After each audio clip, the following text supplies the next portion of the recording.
Serious? 15. Is that it?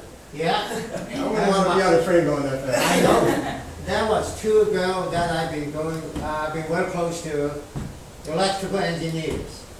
And she was one of them. I said, well, come over to the USA, bring some declassified material to me if you can do it. She's an electrical engineer. Electrical engineer, a woman. That's age 54. She says they are approaching 400. Now she suggests lower it down to 250 in case of an accident. It's too risky. Even she said 200-mile mph. Over there they use kph. It's too fast. That's the speed of a single engine plane. Wow. On land. 200 miles per hour. I wouldn't buy a ticket. I've been there several times. I didn't even feel up. I mean, the city, socially, those people that had gone to China in 2008 for the Olympiad, regardless if a participant or guest, they said they couldn't believe it. They came back and told me they couldn't believe it. I said, I was there, but I kept quiet. Other questions, Because you all those guys? trains, now they have really clean air, right? Clean air is not a problem. In the big They're the cities, big yes. carbon users I nowadays. know. In the big cities, yes, and clean. Yeah, In the rural areas, very nice. You take away all those cars that are being used, that's, cumulatively probably better. Because they're 13.2 billion. So, Yeah, do you have any yeah. ideas on, I guess, and this is the local level for businesses and stuff like that.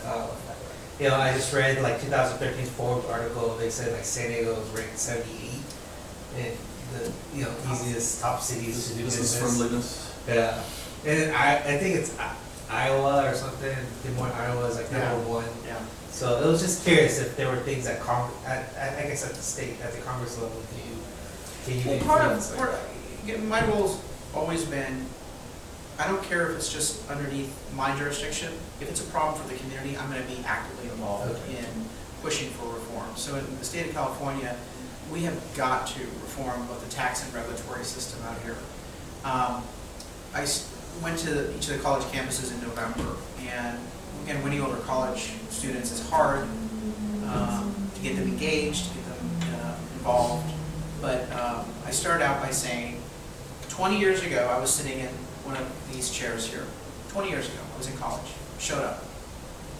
$36 cash in my pocket, no parents, because I was orphaned. 2 boxes, 2 suitcases. And I knew that I had a week to figure out how to graduate in 3 years rather than 4, because I didn't have any money to do 4 years. I was maxing out the loans. And I had to get a job, a full-time job. I had a week to do this. And I did that. I finished Georgetown in 3 years while working full-time. And then 2 years after that, I started my first company at age 23. And SBA turned me down. I couldn't get a loan. Couldn't get a loan from or line of credit from the banks. They said I was too young. Go get experience for a few years and then come back. But I built a company, multi-million dollars. Started a second company at age 28. Sold both at age 34. And decided I was going to focus on politics and public service to give back. And I'm running for Congress because one simple fact. I could not do the same thing I did over the past 20 years if I started today and was still sitting in your chair. The opportunities that were available to me, the environment, the operating environment, 20 years ago is dramatically different than today. I wouldn't be able to get a job that could pay me enough because of underemployment. I might be able to get a barista job at Starbucks today, and I wouldn't be able to get the hours that I need to cover my expenses and stay in school. Colleges are so much more expensive today than they were 20 years ago, so I wouldn't be able to do 3 years. I might be able to do 2 years, given the max out on my loans. Starting a new company in this environment, with this tax system, with the depressed view that people have, pretty hard. And also the cheap buying power is too low. The buying power in the USA in general is too low. But they keep evaluating the dollar too. Right, through Well, that's QE. not Yeah, feasible. QE8. So I laid this out, and these kids were sitting there and they were just kind of like shocked, because everyone you know, in college, they're thinking, I'm gonna work hard, I'm gonna get my degree, yeah, I'm gonna have fun. Retired all by the time. 30. I'm gonna get my dream job, and then I'm gonna start a company, and the American dream is gonna be mine. I'm gonna conquer the world. And you know what? That's how they should be thinking. But there's a cold dose of reality when they get out there in the job market today, and they start having to pay their student loans, and they realize that they're not in the job that they even studied for, because there are no jobs in that career path. Living at home. And so it's so frustrating. And so what we're trying to do is explain the policies that these politicians in Washington have enacted. They are taking the opportunities away from you. Prior generations had opportunities, could achieve the American dream, could break through. You can't because of bad policies. And then we start talking about what those bad policies are. When we got to Obamacare, they were shocked. They had no concept of the sort of mandates that they were hit with, and the fact that kids that are 18 to 30 years old, 34 years old, 35 years old, will be paying more than they need to, paying more than they're even using in health services in order to subsidize other age groups. When you at least can afford health care, these government bureaucrats are coming along and mandating that you're paying more. And so I think that if we make the case to that generation that it changes the dynamic of the support bases that are happening in politics, and you'll start seeing a lot of change. I challenged some of the Democrats who showed up. I said, you guys can come, sit down, you know, this is a conversation, just don't be disruptive, and I'll answer whatever questions. I said, if I don't earn your vote, I understand that you're a Democrat, but can you at least promise me that you're going to challenge your own party leadership? Ask them why they are enacting policies that are limiting your opportunity, your freedoms, and leaving you holding the bag of trillions of dollars in debt. Challenge them. Don't let them off the hook. Because what they do, each side has their shiny object that they use. Republicans and Democrats each go to their base and shiny object, gay marriage, oh, birth control. It's like, wait a minute. Let's talk about the fundamentals of the economy, the fact that you're borrowing billions of dollars and leaving me in debt, the fact that I don't have choice and competition in the healthcare market. These are issues that Congress should be focused on, but instead they get divisive and they focus in on issues that don't unite us. And I think, you know, my challenge to the Democrats were, you got to tell your own party leaders that enough of that. You've got to start getting back to issues that relate to your opportunity, the American dream.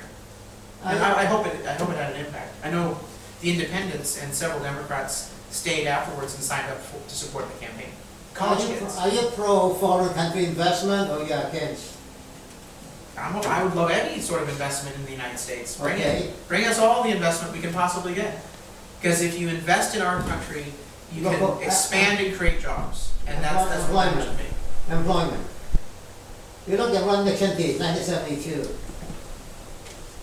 Look, he's what he did for the U.S. He sacrificed himself.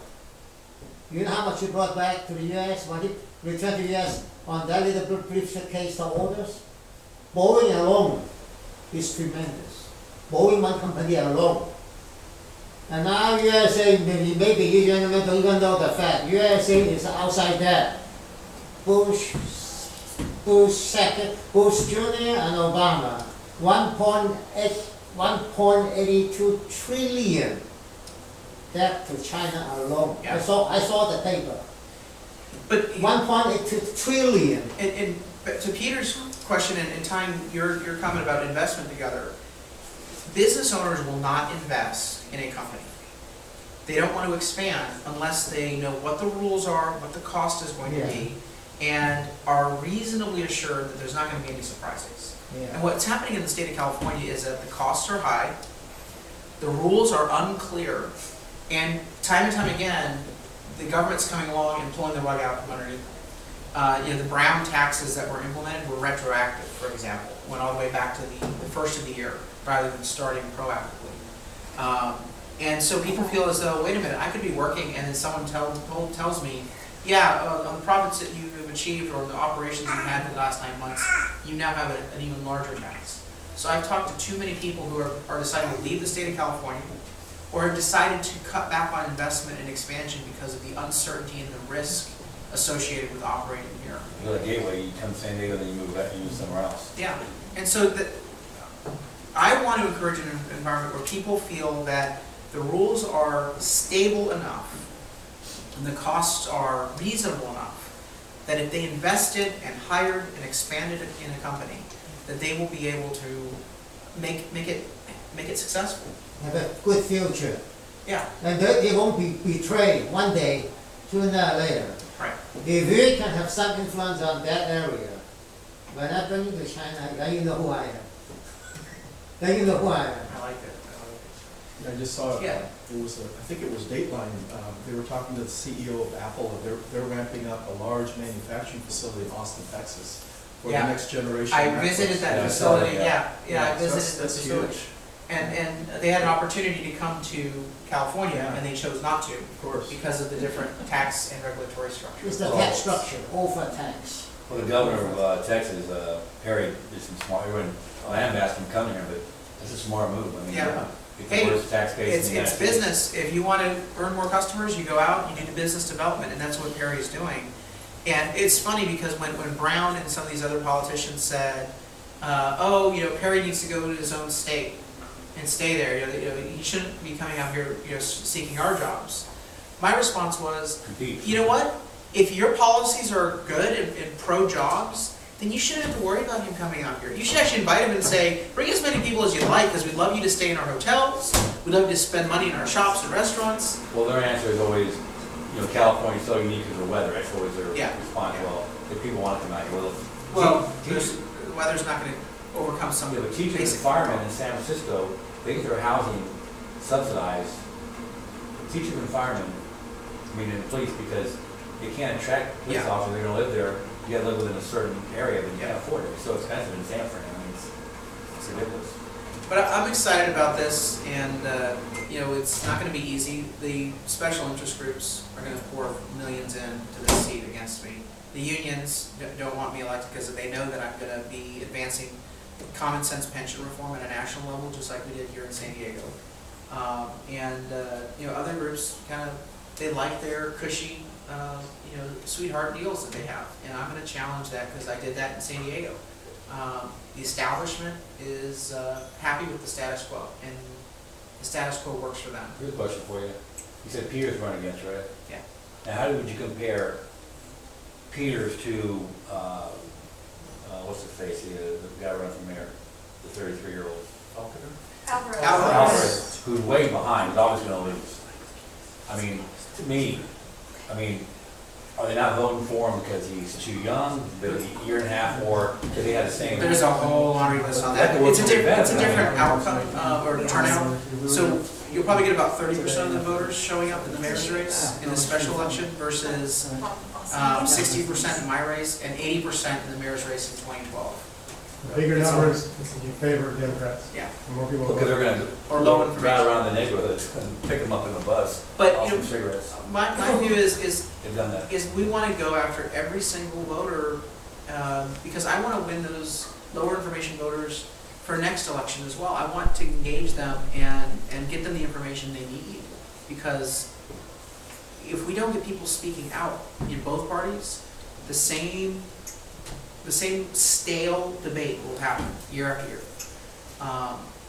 We changed the debate in San Diego. Their debate was all about either cut services or raise taxes. And it was always extortion. It was, give me your tax money or I'm going to cut your library hours. And we came in and said, that's bullshit. You don't have to do that. We can change how we spend money in our city government and be more thoughtful and be more effective with how we achieve results. We also had big developers that would walk in and say, well, we need a new city hall. And both Democrats and Republicans were really excited about building a 1 million square foot new city hall building. And I said, no. If you do this, I'm going to do a referendum on it. Because it needed though. It was not needed. We had commercial real estate went through the floor. Now we're saving millions of dollars by renegotiating our leases. But what does government do in the middle of a bubble market? Glut of commercial real estate, 30% vacancy. They decide, oh, let's pour another 1 million square feet and put that on the market. They weren't thinking about it as a business. They were trying to line the pockets of some important developers, and you just can't do that with tax dollars. Well, probably those are their friends. Yeah. By the way, these guys are giving campaign contributions on both sides. Kahoot. Or it would be a benefit though to have everything in one place, all the government the city offices. Why don't we rethink how our government operates first to figure out what the most Right. efficient organization is, and then look at office I space. think that's less The and less. county did that, and they reduced their size Footprint. dramatically. Yeah. We got some overlap too. Yeah. It's amazing how you get to do headquarters. In the county. No, at the, in Barcadero, well, now it's an addition to Seaport Village. Oh yeah, yeah. It's The just- project. just headquarters, yeah. It's amazing what you could do with something that was for years Just just rehabilitate, yeah. really. And now it's like active, and they got restaurants stuff. Yeah. That property may have, just like MCRD may have fell under the National Historic, where they couldn't Yeah. destroy the building, so they had to revamp it. But you can do a lot with those properties. I mean, you know, Yeah. there's actually some tax credits as well that people can get. It for costs some more to properties. tear them down than, than Yeah. rebuild Yeah. the building, get rid of the asbestos, whatever. I appreciate you all coming and enjoy the rest of the afternoon. It's a gorgeous day, Thanks for coming. per usual in San Diego. Yeah, Thanks. Nice meeting you. And then I'll send you the information on the Pacific Beach one. We'll let that there. It's a couple weeks from now. Good seeing you again. Hey, thanks again. Good seeing you again. Oh, I love her. Is she gonna run for mayor? for the, Oh, who knows? party? Thank you very much, sir. I appreciate your time. By the way, Peter, everyone else was there too. We're touring. Third floor. Yeah, yeah. Carl also. Oh,